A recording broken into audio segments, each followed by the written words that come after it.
Здравейте, скъпи приятели! Първо за много години. Поздрави от Мотовеси.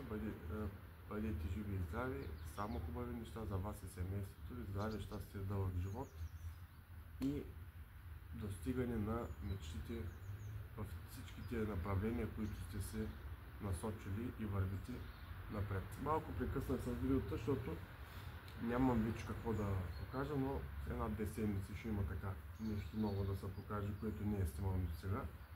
А днеска темата, кратката тема, ще бъде NSO Victoria Saks. Голямата тройка от Некълзум, Нюрнберг и Швайнфурт. Следите, които са оставили тези фирми, се виждат и по днес в музеите на Европа, в частни колекции, в частни музеи, по улиците на градовете. Още са в движение велосипедите и техниката, която Сакс е представила като педалетки. Виктория със своите скоростен рекорд от 50 години с едно велосипед с двигател, който достига скоростта от близо 90 км, и NSO с легендарната си 200 годишна история, която и до днес е една от най-уважаваните марки не само в Германия и в света. Виктория с участието си във войната, Първата и Втората световна с 2-3 модела, а за Сакс съм говорил много.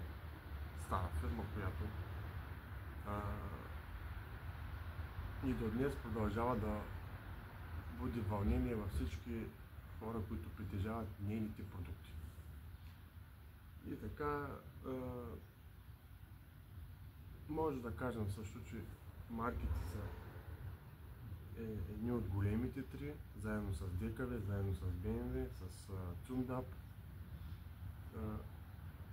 но всяка своя марка има своя история, своя легенда, свои продукти, които са останали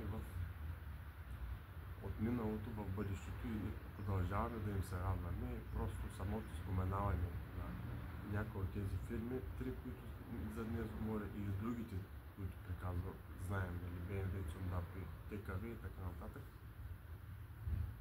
само може да каже едно, че всеки, който притежава такава машина, се чувства горд, че притежава не само част от историята, но един качествен продукт, останал от миналото в бъдещето. Живи и здрави! След една-две седмици ще има някой ново моторче, тук да направим клипчета. Студена е, паля пурата, кафето и отивам на топло. До скоро и бъдете живи и здрави! Поздрави от Мотовеси!